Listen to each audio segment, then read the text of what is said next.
요즘같이 인격적인 시대에 들으면 간이 배 밖으로 나온 소리인데, 이제 어려서부터 너 다리 밑에서 주워왔다 이 소리 많이 들었어요.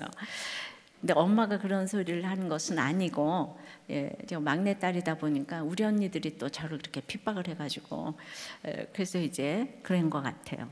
이제 엄마가 진짜 낳았으니까 목청껏 자신 있어서 그런 소리를 했겠지만요, 저는 사랑받지 못해서 인지 지금까지 그 소리가 기억에 있는 것을 보면 상처가 되었나 봐요. 자, 주님이 너는 내 아들이 아니다 그러신다면 여러분은 어떠시겠어요? 상처받으시겠어요? 그냥 말도 안 돼 그리고 일축하시겠어요? 하나님이 하나님이 네 아버지가 아니래. 누가 한번 말했다고. 맞아. 그러니까 나를 이렇게 학대하시고 돈도 안 주고 집도 안 주고 이러시는 거 아니야? 이러면서 내가 친아들이라면 그러겠어? 아이고 하나님 아저씨 맞네. 하나님 아저씨 맞아. 이러든지 이러든지 상처가 되어서 하나님은 심술이 500단이야 이러면서 하나님 나라를 떠나실 건가요? 히브리 소수 민족으로 예수를 믿는다는 이유로 이제 하루에 수백 명이 죽어가던 때에 예수님의 단번에 속죄 사역을 강조하여서 예수님이 대제사장이라고, 대제사장적인 게 아니고 대제사장이라고 이렇게 이렇게 설교를 써놓은 건 히브리서밖에 없습니다. 그래서 이 고난의 때에 하나님이 너는 내 아들이라 이 예수를 믿기만 하면 만물의 상속자가 된다고 하시는 거예요. 그래서 오늘은 최종적이고 최고의 계신 하나님의 그 아들이 누구인가를 보겠습니다. 첫째로 말씀으로 만물을 붙드시는 아들입니다. 1절 2절이에요. 옛적의 선지자들을 통하여 여러 부분과 여러 모양으로 우리 조상들에게 말씀하신 하나님이 이 모든 날 마지막에는 아들을 통하여 우리에게 말씀하셨으니 이 아들을 만유의 상속자로 세우시고 또 그로 말미암아 모든 세계를 지으셨느니라. 어떤 하나님이십니까? 옛적에 여러 부분과 여러 모양으로 우리 조상들에게 말씀하신 하나님입니다. 옛적은요 구약의 4,000년을 가르치고 이 모든 날 마지막은 이제 신약 시대를 가리킵니다. 그리고 여러 부분과 여러 모양은 그 영어 성경에 보면 many times, various ways라고 뜻이 들어오죠. 오랜 시간을 통해서 여러 가지 방법으로 선지자를 통해서 이제 고난과 말씀과 신유와 기적 등등으로 말씀하셨다는 뜻이에요. 왜 그랬을까요? 오늘 나를 만유의 상속자로 세우시기 위해서 그랬다고 합니다. 저도 어려서부터 여러 부분과 여러 모양으로 오랜 시간을 통하여 성경을 듣고 읽었고 어머니를 통해서 말씀하셨고 또 시집살이 환경을 통해서도 말씀하셨고 이제 또 남편, 자녀를 통해서도 말씀하셨습니다. 그런데 그 말씀이 저에게 안 들렸어요. 그렇게 해도 안 들리던 말씀이 지금 오늘 어떻게 들렸다고 합니까? 2절에 이 모든 날 마지막에 아들로 말씀하실 때 들리게 된다고 해요. 뭐예요? 이 모든 날 마지막에 아들로 말씀하실 때 들리게 된대요. 이게 무슨 말입니까? 이 신약 시대를 이 모든 날 마지막이라고 부른 것은 신약 시대가 하나님의 계시 역사에서 이제 마지막 시대임을 나타내기에 더 이상의 발전된 계시는 없다는 거예요. 완전한 계시라는 거예요. 이 얘기는 그는 사람으로 오셨고 하나님의 작정하신 대로 속죄 사역을 다 이루셨다는 거예요. 근데 거기에서 이 신약 시대에서 예수 그리스도가 이 중심 인물이시고 구약에서는 예표와 모형과 예언으로 감춰져 있었으나 이제 때가 되어서 나타나셨다는 거죠. 그래서 우리에게 적용을 해보면 이제 내 인생에 이제 마지막을 맛보지 않으면 그 모형으로 있던 것이 정말 그 실체가 되기 위해서는 아들이신 예수 그리스도의 십자가가 깨달아지고 이제 말씀이 들려야 하는데, 다시 말하면 십자가 지는 만큼의 고통이 없이는 날 위해 죽어주신 예수님의 십자가가 깨달아질 수가 없다는 것이에요. 고난과 영광은 한 단어인데 아까 우리 간증하신 목사님이 고난만 들렸대잖아요. 제 설교에서. 그런 건 없거든요. 그러니까 이제 아들이신 예수 그리스도라는 렌즈를 통해서만 그 말씀이 들리는데, 결국 내게 말씀이 안 들리는 것은 그렇게 고생을 했는데도 아직도 그 고난이 어림도 없다는 거예요. 예, 우리 히브리서 1장 이 큐티인의 그 의사 집사님의 묵상 간증이에요. 그래서 그 이날자 묵상 간증이죠. 거식증과 알코올 중독으로 정신병원으로 오가는 아내와의 재앙 같은 결혼 생활을 겪기 훨씬 이전부터 하나님께서는 수많은 선지자를 보내시며 다양한 모양으로 말씀하셨다고 했어요. 그 1절처럼. 그래서 홀로 믿음 생활을 시작하신 어머니의 절절한 기도 편지들뿐만 아니라 이제 군의관 시절에 세례만 받으면 무료로 치료해 주겠다고 해가지고 치과 근육관 때문에 믿음도 없이 세례를 받았대요. 그런데 2절처럼 말씀이신 예수 그리스도를 통해 모든 세계를 지으신 하나님께서 모든 소유권과 통치권을 주시며 상속자로 그 아들을 세우신 것처럼 그 아내의 외도까지 드러나는 사건을 통해서 저희 가정에 예수님이 찾아오셨지만 이혼을 선택하려고 했다는 거죠. 그래서 매달리는 아내에게 위자료 양육권 포기 각서를 받아내는 목적으로 이제 교회를 왔어요. 근데 이제 그런 목적으로 왔기 때문에 14절처럼 구원받을 상속자로 저와 우리 가정을 택하셨다는 주일 말씀을 전혀 알아듣지 못하는 영적 소경이었다는 거죠. 이분이 교회를 다녔는데 오직 이혼만이 목적이니까. 그러니까 이건 뭘 말하는가 하면 이분에게는 이것이 마지막 날의 고통이 아니었다는 거죠. 남자는 아내가 마지막 고통이 아닐 수가 있더라고요. 그리고 이분이 잘났잖아요, 그죠? 예. 그래서 오늘 저 1, 2절을 가지고 한번 적용해 보겠어요. 여러 부분에서 여러 모양으로, 오랜 시간 여러 모양으로 말씀하시는 하나님의 음성을 듣고 있습니까? 내가 만유의 상속자로 세우시기 위한 이 마지막 고난은 무엇입니까? 그 마지막 고난이 왔습니까? 아직 안 왔습니까? 아직도 이 아들을 통하여 말씀하시는 음성이 그러니까 들리십니까? 안 들리십니까? 똑같은 얘기예요. 자, 그 3절에 이는 하나님의 영광의 강체시요 그 본체의 형상이시라. 그의 능력의 말씀으로 만물을 붙드시며 죄를 정결하게 하는 일을 하시고 높은 곳에 계신 지극히 크신 이의 우편에 앉으셨느니라. 자, 1, 2, 3절을 이렇게 요약을 하면 하나님의 아들 예수 그리스도는 정말 참으로 놀라운 구주이시고 하나님께서는 그를 통해 모든 세계를 지으셨고 이는 하나님의 영광의 광채시요 본체의 형상이시래요.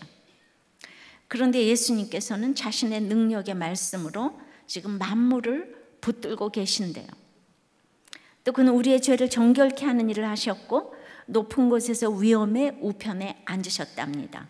하나님께서는 바로 이런 놀라운 이 아들을 만유의 상속자로 세우셨다는 거예요. 그러니까 여기 부활, 승천, 승기, 목량탐 1, 2, 3절의 모든 기독론이 이렇게 집합되어 있습니다. 천천히 보면 다 있어요. 이 중에서 특히 주님은 능력의 말씀으로 만물을 붙드신다고 했어요. 그래서 말씀을 덧입으면 우리도 만물을 붙들 수가 있습니다. 내가 어떻게 사람의 마음을 붙들 수가 있습니까? 내가 무슨 힘으로 돈을 붙들고 건강을 붙들 수가 있겠습니까? 근데 능력의 말씀으로 다 붙든대요. 또 능력의 말씀으로 하시는 이 두 번째는 죄를 정결하게 한다고 했어요. 예. 그러니까 능력의 말씀으로 성공하고 뭐하고가 아니고 죄를 정결하게 한다고 하셨어요. 이게 크게 들어왔어요. 항상 겸손하고 죄를 정결하게 하는, 즉 자기 잘못을 시인할 줄 아는 사람이 다른 사람의 마음을 붙들 수가 있어요. 그러니까 자기 잘못을 시인하는 것만큼 다른 사람의 마음을 붙들어요.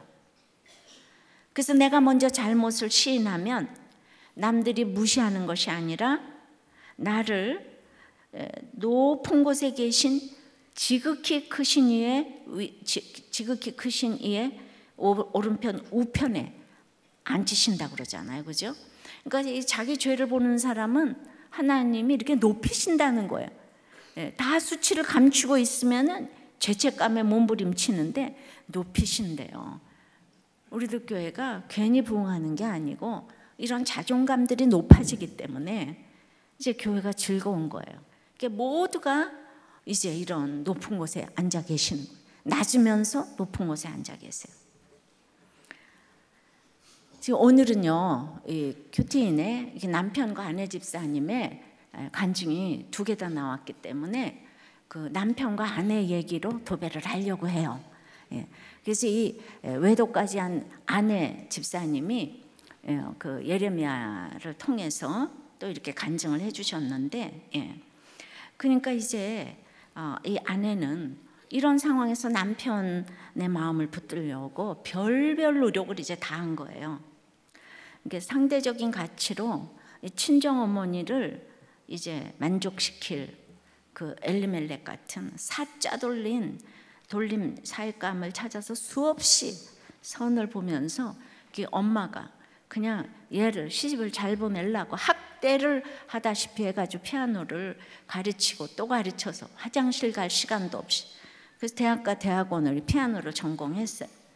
그런데 그냥 어떤 신랑감을 봐도 어머니는 부족하다 모자르다를 외치면서 이제 그래서 그 어머니를 만족시키는 게 인생의 목적이니까 드디어 만족시킬 만한 스펙을 확실하게 갖춘, 막 의사고시를 1등으로 그냥 졸업을 한 의사 남편과 선을 보는 순간 이미 그 당시에 우울증이고 거식증이었던 저는 그 사람이 원하는 착하고 순종적인 모습으로 남편을 유혹해서, 이게 중요해요. 유혹해서.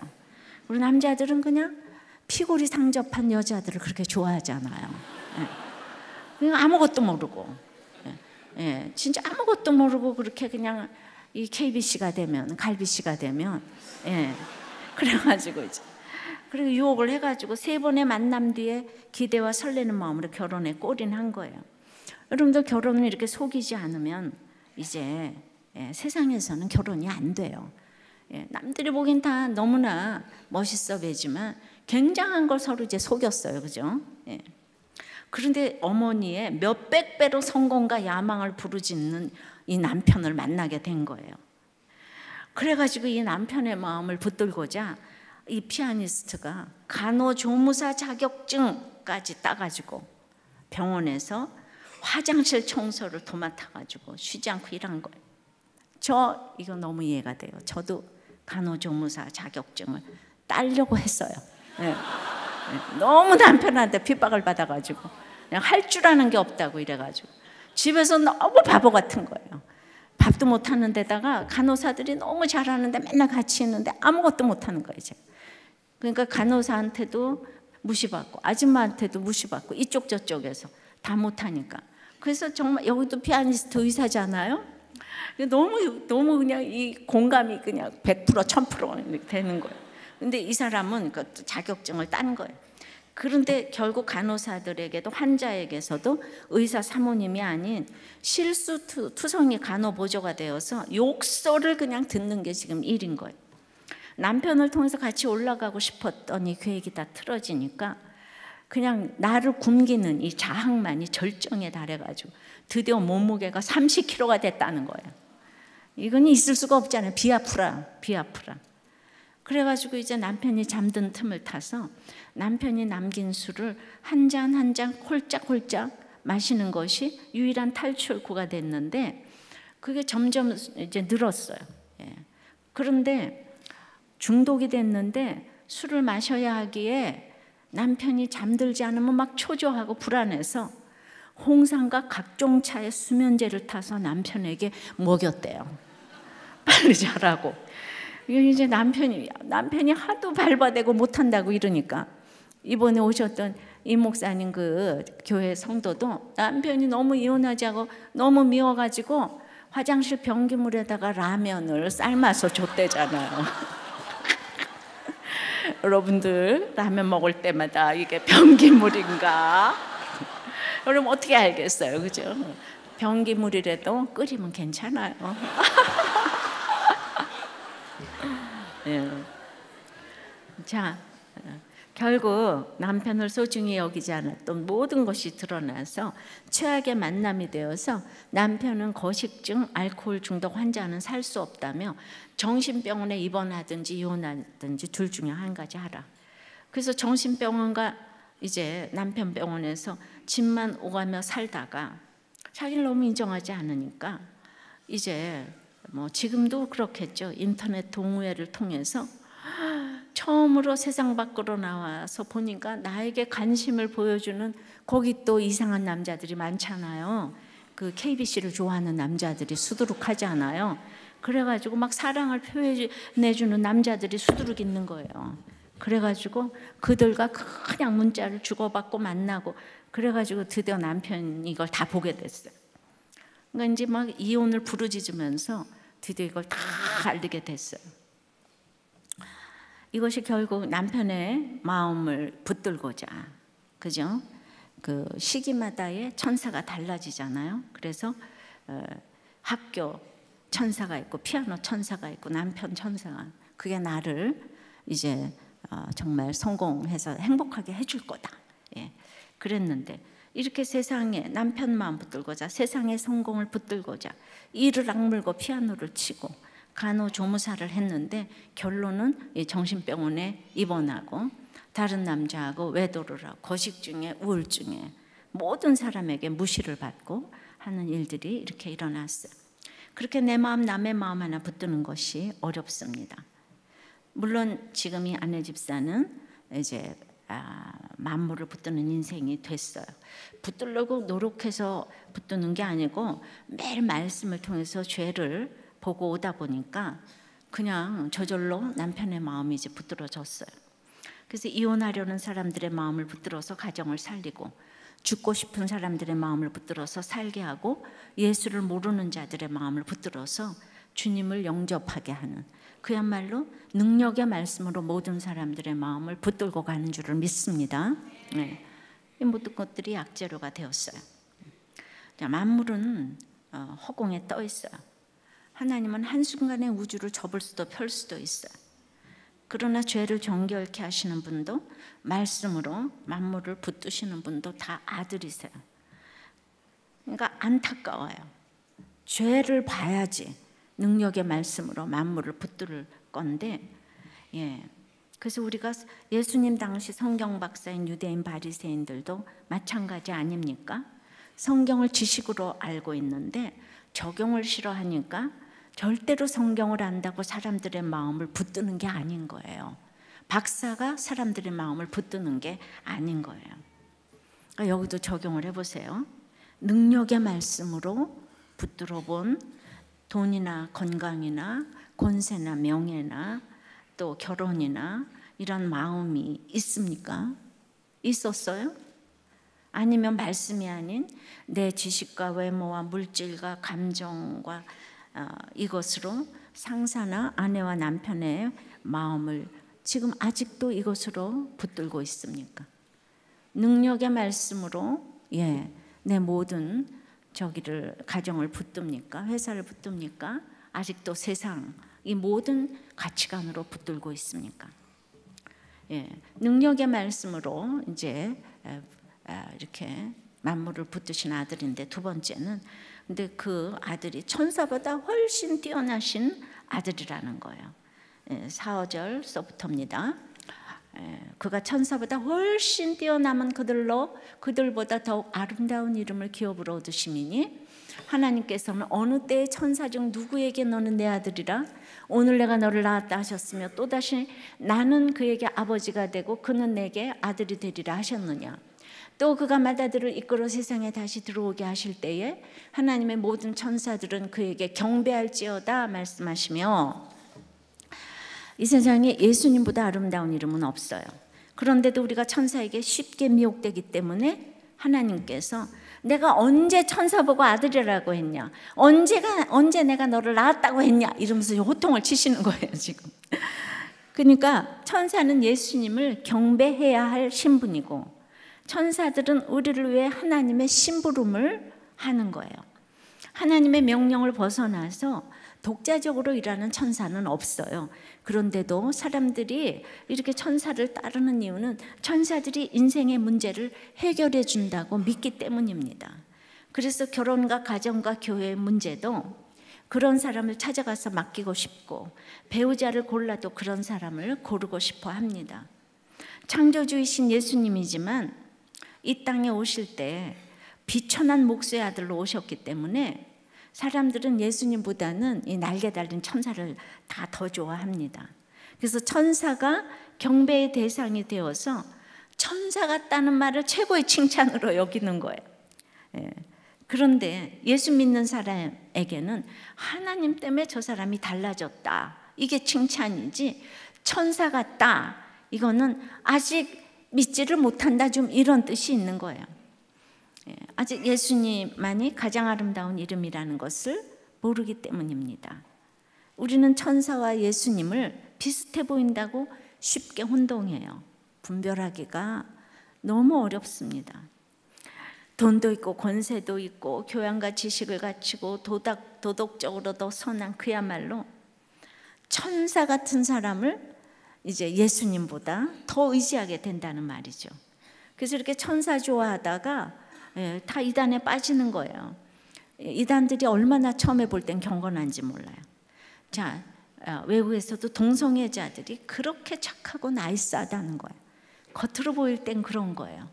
그러니까 우리가 정말 인간이 얼마나 100% 죄인인데 이걸 볼 수 있는 눈이 없어요. 그래서 무엇이 옳다 그르다를 따지면서 스스로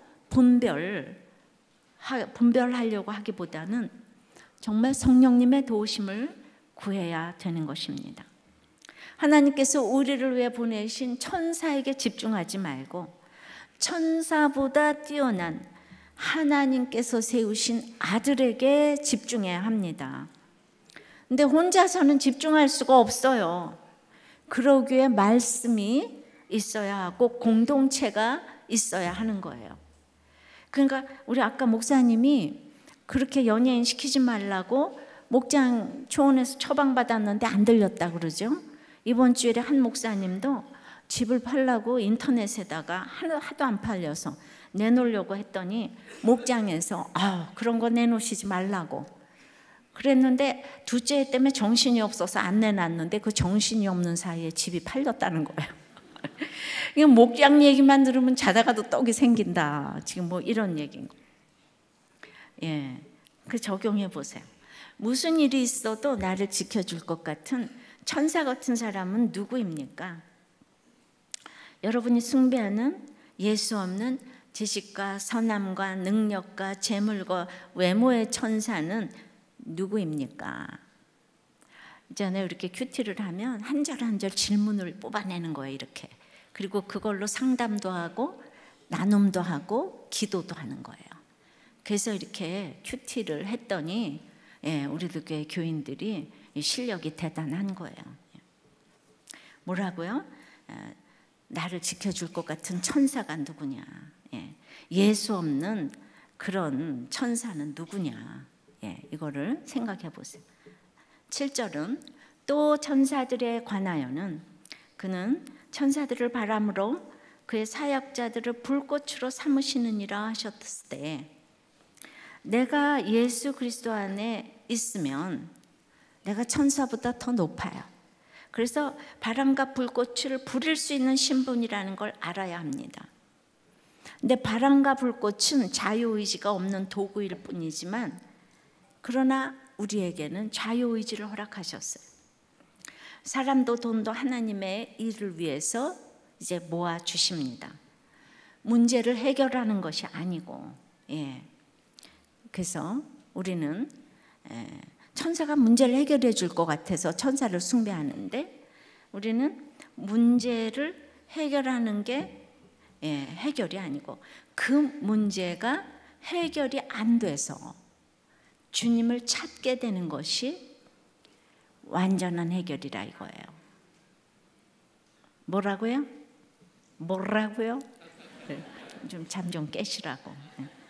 문제를 해결하는 것이 아니고 그 문제가 해결이 안 돼서 주님을 찾게 되는 것이 더 큰 해결이고 완전한 해결인데, 이런 해석을 할 수 있게 되는 것이 천사보다 더 뛰어나신 아들 예수님께 집중했기 때문이라는 거죠.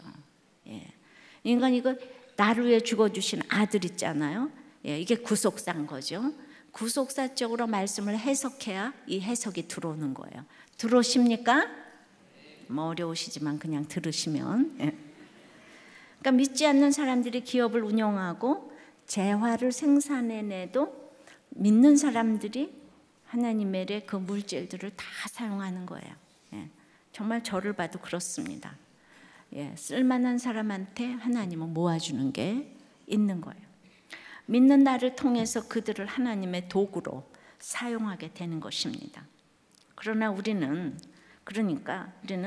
바람을 봐도 불꽃을 봐도 두려워할 것이 없고 주눅들 것이 없어요. 그래서 또 적용을 해보세요. 하나님의 자녀로서 천사 위에서 바람과 불꽃을 부릴 수 있는 이 신분의 삶을 살고 있습니까? 아니면 바람과 불꽃이 날마다 무섭습니까?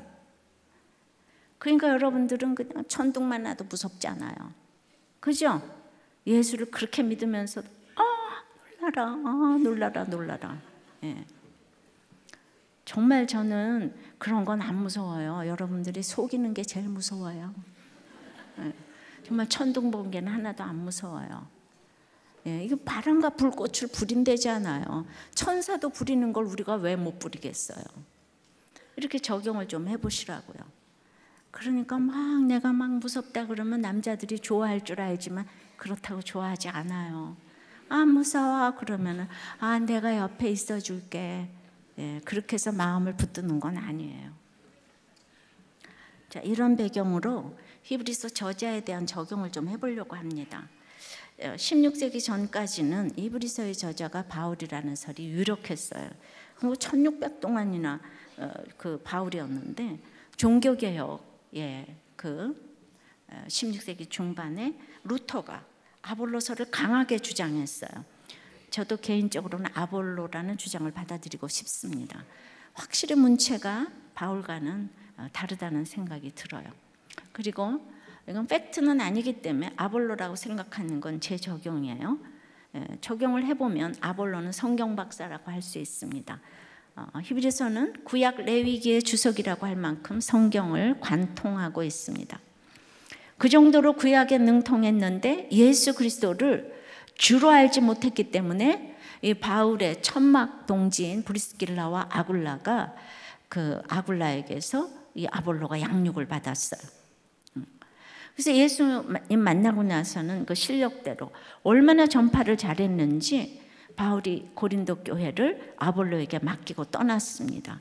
고린도 교회가 아주 유명한 교회고 성경 공부를 치열하게 하는 교회인데, 그냥 고린도 교회의 식성에 아볼로가 딱 맞아 떨어졌어요. 그냥 딱 맞는 거예요. 우리 그냥 그 취향에 딱 맞는 거예요. 근데 아는 게 많을수록 우리가 착각에 빠질 수가 있는데, 아는 거하고 삶으로 사는 거 분명히 다른데, 그런데 우리가 고린도 그 전서 이렇게 보면은 나는 뿌렸고 아볼로는 물을 주었을 때 자라나게 나는 이는 하나님이시라고 했고, 그러면서 은근슬쩍 그 아볼로한테 상처받은 얘기를 바울이 하는 거 모르시죠? 그런 게 있어요. 그래서 너무 성경을 잘 가르쳤는데 파당이 생긴 거예요. 그래서 아볼로가 어느 정도 영향을 끼쳤기 때문에 그 이후의 사역에 대해서는 언급이 없는 게 아닌가 생각합니다. 결정적으로 그렇게 일을 했음에도 불구하고 로마서 16장에 바울이 보고 싶어하는 사람의 명단에서 아볼로가 빠져 있는 걸 볼 수 있어요. 아볼로가요, 히브리서 하나를 기록하고 갔다면 천사도 이런 천사가 없잖아요. 이 그리스도의 대제사장, 이건 히브리서밖에 쓰질 않았어요. 대제사장적인 것은 신약성경에 다 썼지만 대제사장이라고 이렇게 외치는 책은 히브리서 하나인데, 아볼로서라고 이름 하나 붙였을 법한데, 그 당시는요 그리스도를 전파하는 것이 죽음을 각오한 일이었기 때문에 세례를 안 받는 사람도 있었어요. 그리고 자기 이름으로 이제 성경을 기록하는 것이 위험해서 또 밝히지 않았을 수도 있어요. 그리고 지나온 삶을 생각할 때 이름을 밝히기가 또 부끄러워서 감출 수도 있었어요. 그러나 그 많은, 그럼에도 불구하고 하나님이 밝히기를 원하셨으면 밝히실 수 있는 걸 믿습니다. 근데 하나님이 원하지 않으셨어요. 그래서 제가 교훈으로 받을 수 있는 것은 성경을 지식적으로 잘 알고 있어도 공동체에 유익이 안 되는 사람이 있을 수 있다는 거죠.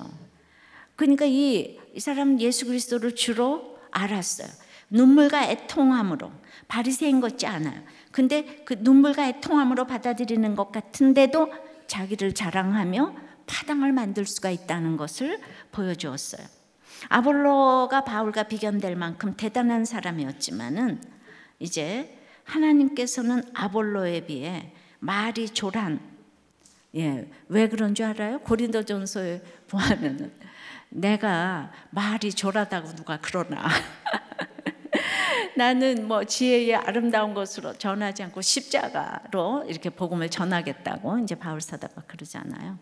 그런데 그 말이 조란 바울 사도의 이름을 높이셨습니다. 그런 걸 생각하면 두렵고 떨림으로 구원을 이루어가야 한다는 것을 다시 깨달으면서 은혜를 받았습니다. 여러분 여기서 적용해 보세요. 여러분의 성경 지식, 큐티 지식, 이 말씀은 공동체에 유익을 끼칩니까? 자기의 유익을 구해서 경건을 이익의 재료로 삼습니까? 후에 훗날의 내 인생은 자녀들이나 주위 사람들에게 어떤 평가를 받을 것 같습니까? 그래서 말씀 묵상은 끊임없이 이렇게 띵크를 해야 돼요. 생각을 해봐야 돼요. 그 목사님이나 하는 말씀이 아닌 거예요. 나에게 주시는 말씀으로 늘 이렇게 띵크를 해야 됩니다. 자, 이 하나님은 천사보다 뛰어나신 아들은 세 번째, 영원히 변하지 않으시는 아들이에요. 8절입니다. 아들에 관하여는 하나님이여 주의 보좌는 영영하며 주의 나라의 규는 공평한 규이니이다. 아들은 영영하며 만물의 통치권을 가진 분이에요. 그 통치가 공평하다고 하십니다. 하나님께서 내게 허락하신 사건이 공평하다고 믿는 것이 바로 의입니다. 그래서 사업이 망해도 공평하고, 자식이 대학에 떨어져도 공평하고, 내가 암에 걸려도 공평합니다. 그런 의를 사랑해야 불법의 유혹에서 벗어날 수 있습니다. 근데 날마다 일만 생기면 내가 얼마나 기도하고 봉사하고 헌금했는데 어떻게 이런 일이 생길 수 있느냐 하면 불법을 사랑하게 됩니다. 내 사건을 하나님의 공평으로 인정하지 않기 때문에 이혼하고 싶고, 돈으로라도 학교 보내고 싶고, 불신결혼이라도 돈만 있으면 결혼시키고 싶고, 뇌물도 바치고 싶어지는 것이에요. 근데 9절에 보니까 주께서 의를 사랑하시고 불법을 미워하셨으니 그러므로 하나님 곧 주의 하나님이 즐거움에 기름을 부어 주를 동료들보다 뛰어나게 하셨도다 하였고, 내게 주신 사건이 하나님의 의라고 했으니까 의를 사랑하는 것은 내게 허락하신 사건과 환경을 그대로 사랑하는 것이에요. 그러니까 매사에 내게 주신 환경을 사랑하면 내게 즐거움의 기름을 붓고 동료들보다 뛰어나게 하신다 그러잖아요. 그런데 여기 주님하고 비견되는 동료가 있는 거예요. 주님하고 비견되는 동료들보다. 여기 문자적으로는 무슨 요시아나 히스기야나 이런 이제 성자반열에 들은 사람들을 의미하지만, 주님은 그들보다, 그러니까 요시야나 히스기야가 대단한 분이 천사 중에 정말 으뜸처럼 보이잖아요. 근데 주님은 그들보다 더 뛰어나신 분이라는 것이에요. 이 하나님의 공평, 의를, 규, 통치를 알지 못하면 날마다 숨쉬는 순간마다 괴로움의 기름밖에는 없는 거예요. 어제 큐티 말씀은 예레미야 애가 3장인데 33절에 주께서 인생으로 고생하게 하시며 근심하게 하심은 본심이 아니시로다 그랬잖아요. 그러니까 이 말씀으로 내 인생을 해석하는 것이 뛰어나게 하시는 아들이신 거예요. 인생을 살면서 하나님이 나에게 왜 이런 일을 주시는가? 괴로움의 기름으로 느껴지는 일들이 얼마나 많습니까? 자, 그러니까 이 의사 집사는요, 천사들이 보여주는 현상에만 놀라워가지고 그 일을 행하시는 하나님의 아들, 또 그리스도께는 무감각했던 유대인들처럼 주일 예배, 수요 예배, 이 목장 예배를 통해서 자신의 죄를 정결케 하라고 아무리 능력의 말씀을 전하셔도 바람으로 불꽃으로 신비한 역사와 기적을 보여 아내의 병만 낫게 해주시기를 바라니, 날마다 아내의 병이 낫지도 않는데 언제까지 내가 이 교회에 매여 살아야 하냐 하면서 병든 아내 때문에 이 세상을 누리지 못하는 것이 공평치 못하다고 원망을 하면서 교회를 떠났어요. 처음에 와서는 은혜를 받으셨는데 그 다음에는 이제 교회를 떠났어요. 그러니까 안 그러겠어요? 내가 의과대 공부를 이렇게 열심히 했는데 계속 수석으로 졸업까지 해서 병원도 잘 되는데 이 놈의 마누라 이거 죽여요, 살려요? 남자들만 대답해봐요. 알코올 중독에 우울증에 거식증에 외도까지 했어요. 살려요, 죽여요? 그래도 어쩌면 죽여요 그럴 수가 있어요. 우리도 교회까지 왔는데. 그러니까 이제 시기마다 이분도 이 천사의 내용이 자꾸 달라지잖아요, 그죠? 근데 그냥 아무리 천사를 쫓아가도 거기 가면 허무한 거예요. 천사는 아닌 거예요. 예수 그리스도가 아니기 때문에. 그러니까 내가 성품으로 착해서 남편에게 순종하는 것과 아내에게 사랑하는 것과 말씀을 통해 내가 우리 집안의 만유의 상속자로 세워지기 위해 순종하는 것과는 하늘과 땅 차이인 거예요. 어떤 환경도 하나님의 의로 받고 담대하게 갈 때 내게 즐거움의 기름을 부어주시는 거예요. 이걸 사명으로 받지 않으면 맨날 천사만 바라다가 끝나는 거죠. 근데 내가 고통당할 때 나보다 더 아파하시는 주님이세요. 그래서 오죽이나 알아서 나에게 꼭 맞는 환경을 주셨을까? 이 아픔의 고통이 하나님의 본심이 아니라고. 이거 하나만 계속 어저께 하루 종일 본심이 아니래, 본심이 아니래. 남편이 바람피는 게 본심이 아니래. 부모가 아들이 소리 지르는 게 본심이 아니래. 이게 의예요. 그렇다고 모든 게 전부 다 그 감사란 얘기는 아닌 거예요. 이 환경에서 최고의 엘리트들 모임에서 성경 공부 모임을 하다가 인도자가 자기 딸이 부모에게 동성애자라고 오픈을 했다는 거예요. 그 얘기를 와서 했어요. 근데 그 다음에 와서 인도자가 내가 그래 다시 성경을 보니까 동성애가 죄가 아니더라고요. 이걸 깨닫게 하기 위해서 우리 딸이 동성애자가 된 것 같다고 하니까 그 모임에 나온 사람들은 모두 그래요, 그 말이 맞군요, 이랬다는 거예요. 그러니까 인도자가 얼마나 중요하고 공동체가 얼마나 중요한지 아셨죠? 최고의 엘리트 그룹이니까 입을 못 벌리는 거예요. 바로 이게 천사 같은 능력자 아니에요? 이게 바로 우리가 너무 그냥 대통령이 이러고 막 총리가 동성애가 죄가 아니래요, 성경 보니까 이러면 다 그런가, 그럴 거 아니에요? 여러분들이 거기서 아까 집사님처럼 죽여요 이런 소리 해요? 못하지요. 떨려서 못하죠. 그러니까 내 환경이 하나님의 공평에 의인 것을 이렇게 적용하는 것은 이거는요 아니죠. 잘못하는 거예요. 불법은 미워해야 돼요. 여러분들 좋은 환경은 미워하라는 것이 아니고 좋은 환경은 깨어 있어야 하고 고통의 환경은 감사하는 것이 의예요. 근데 말씀을 가감하는 것은 말씀을 나에게 유리하도록 적용하는 것이고 직면하지 않고 빠져나가려고 하는 태도인데 바로 이런 것이라고 생각을 합니다. 여기도 적용해 보세요. 현재 내 삶에 임하신 주님의 통치가, 규가 공평한 것임을 인정하십니까? 그래서 그것을 인정함으로 괴로움의 기름이 즐거움의 기름으로 변화되는 것을 맛보고 있습니까? 그러니까 날마다 이 사건에 순종하지 못하고 나도 참을 만큼 참았어. 내 감정대로 나가면요, 자기 감정을 절제하지 못하는 사람은 가정에서도 밖에서도 리더십을 갖지 못해요. 맨날 이 모임은 나를 인정하지 않아. 그게 그냥 모두가 그렇게 된다면 그 자기 감정 절제하지 못하는 거죠. 그러나 내가 그 하나님의 공평을 인정하면 동료들보다 뛰어나게 하신다고 했어요. 그래서 여러분들도 또 적용해 보세요. 사회적으로 성공한 동창, 돈 잘 버는 남편, 공부 잘하는 자식을 둔 친구도 있지만은 하나님께서 그들보다 뛰어나게 하신 게 있다고 생각을 하십니까? 말씀을 통해 그 내용을 좀 확인해 보시기를 바랍니다. 10절부터 14절은 그냥 읽어보겠어요. 또 주여 태초에 주께서 땅에 기초를 두셨으며 하늘도 주의 손으로 지으신 바라 그것들은 멸망할 것이나 오직 주는 영존할 것이요 그것들은 다 옷과 같이 낡아지리니 의복처럼 갈아입을 것이요 그것들은 옷과 같이 변할 것이나 주는 여전하여 연대가 다음이 없으리라 하였으나 어느 때에 천사 중 누구에게 내가 네 원수로 네 발등상이 되게 하게까지 너는 내 우편에 앉아 있으라 하셨느냐? 천사 보고 그렇게 말한 사람 없죠. 모든 천사들은 섬기는 영으로서 구원받을 상속자들을 위하여 섬기라고 보내심이 아니냐.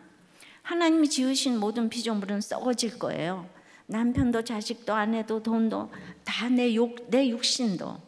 근데 이 썩어질 것에다 목적을 두고 살기 때문에 애통하고 이제 힘이 드는 거예요.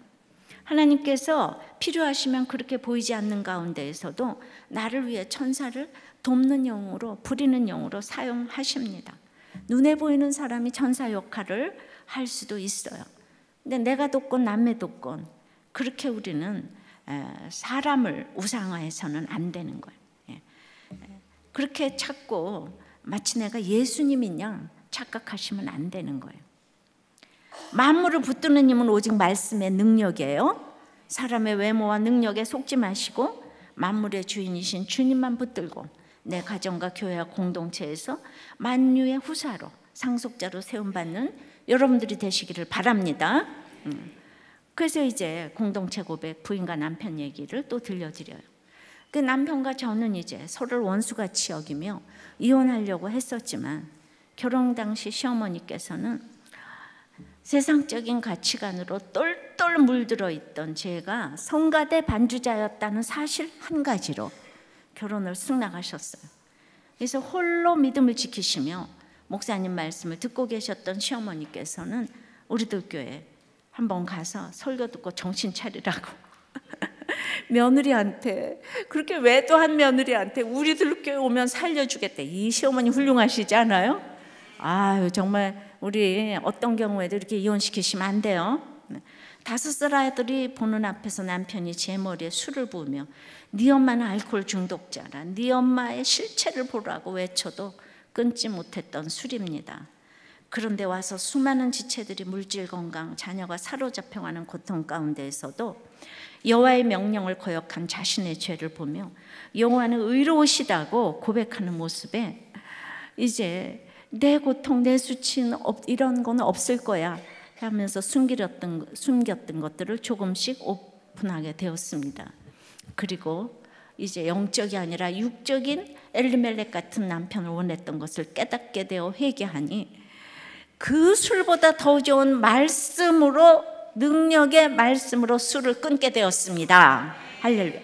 예, 이게 남편이 때려도 이혼을 해도 외도를 해도 못 끊었던 술이에요. 예, 그런데 끊었어요 와서.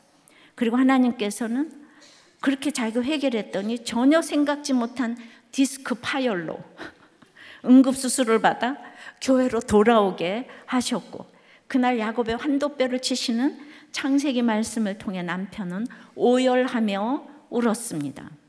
그래서 이분이 이제 남편의 마음을 붙들었어요. 그리고 남편과 같이 이제 목자가 되었어요. 이혼 위기, 중독, 로 괴로워하는 모든 분들에게 이제 모든 것들을 나누면서 주께로 인도를 하고 있습니다. 이분의 거식증, 이 모든 것들 지금 다 치유가 됐어요. 자, 남편도 마지막에 자기는 이제 의를 사랑하고 불법을 미워하시는 주와 전혀 상관없이 돈과 성공을 사랑하는 나의 죄를 보라고 이 말하는 공동체를 미워하니까 즐거움이 아닌 혈기와 분노의 기름이 제 온몸을 덮었습니다. 10절 11절에도 온 세상은 어떤 것도 다 멸망한다 그랬는데 썩지 않을 구원의 면류관만 붙잡으라고 했는데 이 9절처럼 뛰어나게 하신 천사처럼 의사의 자리는 하루라도 빨리 그만두고 부동산 벌어가지고 편하게 먹고 살려고 했는데 그게 투자가 잘못된 거예요. 그래서 이제 천사는 구원받을 상속자들을 성도들을 섬기라고 보냈는데 어떤 것도 나에게 주신 것은 이타적인 목적으로 사용해야 하는데 점점 재물이 우상이 되어서 그 치밀하고 계획적인 능력은 완벽주의 강박증으로 쉬지 못하는 일중독을 만들어서 쓰지도 못하고 날마다 돈만 벌면서 그러나 교회마저 박차고 나갔던 교만한 저의 허리를 치시는 사건과 응급수술을 통해서 그 높고 높은 곳에서 3절처럼 내려와서 낮고 낮은 인간의 몸으로 십자가 지고 죽어지신 사랑을 믿고 천사도 받지 못한 구원을 상속받은 자녀가 되게 하심에 감사드립니다. 그러니까 결국 이 집사님의 그 마지막 고난은 아내도 아니고 결국 자기가 일을 못하게 되니까 허리를 쳐가지고 허리를 꺾어서 일을 못하게 되니까 그때서야 너는 내 아들이라 이 음성이 들린 거예요. 그때부터 이분이 뒤로 빠지지 않고 지금 계속 직진해서 달려오고 있는 거예요. 결국 남자의 한계 상황의 고난은 일이라는 거예요. 그러니까 뭐 어떻게 내가 아픈데 당신 그럴 수 있냐? 당신 그럴 수 있어요. 내가 죽어나가 넘어져도 남편은 아내가 아픈 곳에 눈도 깜짝하지 않아요. 자기 일을 못하게 돼야 돼. 자기 일을 못하게 기도하시던지. 이제는 변하지 않는 주의 모습을 닮아가기 위해 날마다 말씀을 통해 더러운 나의 의복을 깨끗하게 갈아입는 성화의 과정을 통해서 나를 지으신 목적대로 쓰임받는 인생이 되기를 기도합니다. 너는 내 아들이라 음성은 사명 감당하는 것이 바로 너는 내 아들이라 이 음성을 듣는 것입니다. 그래서 이분이 적용하기에 이 바쁜 선생님 점심시간에 우선순위인 말씀 묵상을 놓치지 않겠습니다. 더러운 나의 죄를 카톡방을 통해 매일 나누며 적용하겠습니다. 말씀을 맺습니다. 너는 내 아들이라고 하십니다. 하나님이 낳으신 아들 예수님은 말씀으로 만물을 붙드시는 아들이에요. 천사보다 훨씬 뛰어나신 아들이에요. 영원히 변하지 않으시는 아들이에요. 이 세상에 예수님보다 아름다우신 이름은 없습니다. 우리 찬송하고 기도하겠습니다. 우리 말씀을 마음에 깊이 새기시면서 너는 내 아들이라 함께 찬양드리겠습니다. 힘들고 지쳐 난망하고 넘어져 일어날 일 전혀 없을 때에 조용히 다가와 손 잡아주시며 나에게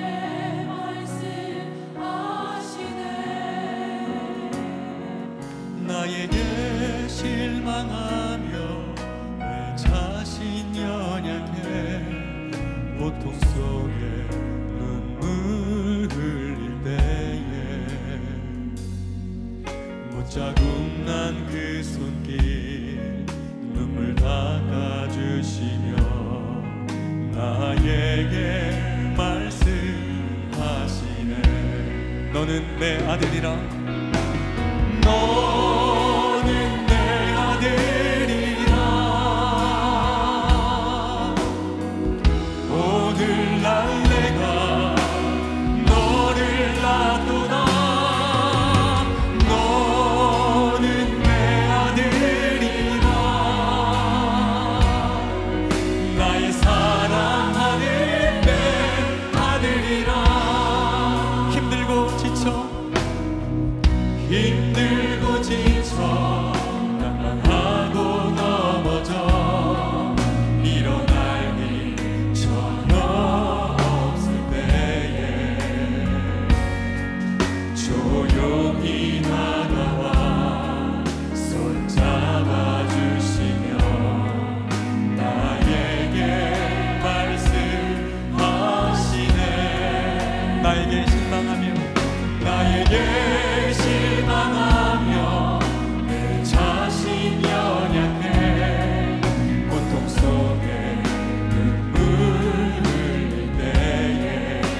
못자국 난 그 손길 눈물 닦아주십니다. 나에게 말씀하시네. 아멘. 너는 내 아들이라. 너는 내 아들이라. 오늘 날 내가 너를 놔두라. 너는 내 아들이라. 나의 사랑하는 내 아들이라. 언제나 변함없으십니다. 언제나 변함없이 너는 내 아들이라. 너는 내 아들이라. 다시 한번 언제나 변함없이 너는 내 아들이라 말씀하십니다. 너는 내 아들이라. 십자가로 가겠습니다. 나의 십자가 고통 이 삶의 그 고통으로 내가 너를 낳았으니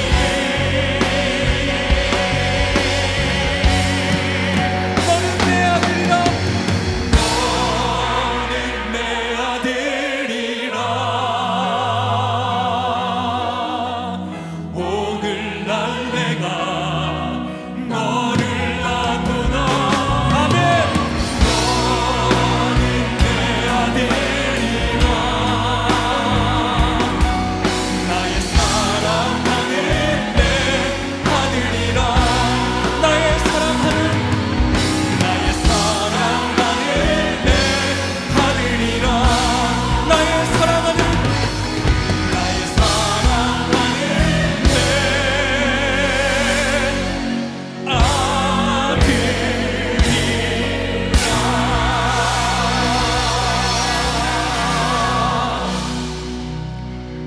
오늘 우리 부부 집사님을 보면서 이 땅의 모든 것을 다 갖춘 이 부부의 삶의 현주소를 우리가 이렇게 보게 되었어요. 우리 자녀들을 얼마나 이렇게 키우고 싶어서 우리는 정말 안달이 났는데 이 능력의 말씀으로 만물을 붙들게 해달라고 기도하십시다. 그 무슨 일이 있어도 나를 지켜줄 것 같은 예수 없는 이런 선함과 능력과 재물과 외모의 천사를 숭배하지 않도록, 그리고 나의 모든 양육과 직분과 묵상의 깨달음이 공동체에 유익을 끼치도록 다 같이 주님 부르고 기도하겠습니다. 아버지 하나님, 정말 수많은 믿음의 선진들로부터 설교를 듣고 또 여러 모양으로 오랜 시간 동안 고난을 통하여서 수없이 말씀하셨지만은 정말 말씀이 들리지 않았습니다. 이 부부를 통하여서도 끝없이 인생에 그 천사를 놓고 시기마다 천사를 바꿔가면서 그것을 얻었지만은 가장 마지막에는 거기 그림자가 있었습니다. 실체가 하나도 없었습니다. 너무 허무한 인생의 결론을 이렇게 보며 우리가 교회를 다니며 이렇게 모든 것 성공해서 영광을 돌리겠다고 하지만은 인간은 마지막 날의 아들로 말씀하신 이 음성이 들리지 않으면 이렇게 능력의 말씀으로 만물을 붙들 수 없는 것을 알았습니다. 주님, 나의 지금 어떤 환경 가운데서 그것이 마지막 고통이 되어서 주님의 말씀이 들려야 할 터인데 우리 남자 집사님에게 어떤 아내의 고통이 와도 말씀이 안 들렸던 것처럼 우리 각자 한계 상황에 고난이 있습니다. 저 또한 가난해도 들리지 않던 그 말씀이 남편의 고난 때문에 들렸습니다. 우리 각자 남편들은 일 때문에 들린다면, 그리고 이제 그것 때문에 아직 안 들린다면 우리가 기다리며 아버지 하나님 인내하며 너는 내 아들이라의 음성을 듣기 위하여서 우리가 수고하고 애쓰고 힘써야 되겠습니다. 주님, 참으로 만물보다 뛰어나신 주님, 그 아들이 참으로 능력의 말씀으로 만물을 붙든다고 하셨사오니 우리가 이 능력의 말씀으로 만물을 붙들 수 있기를 소원합니다. 주님, 천사보다 뛰어나신 아들 때문에 아버지 하나님, 천사, 예수님과 비슷한 천사에게 속지 않기를 소원합니다. 영원한 것은 이 세상에 예수님밖에 없고 그 아름다우신 이름 예수님을 찬양하기를 원합니다. 이제 목회자 세미나에 오시는 모든 목사님들의 마음을 붙들기를 원합니다. 능력의 말씀으로 역사하여 주시옵소서. 예수 그리스도 이름으로 기도드리옵나이다. 아멘.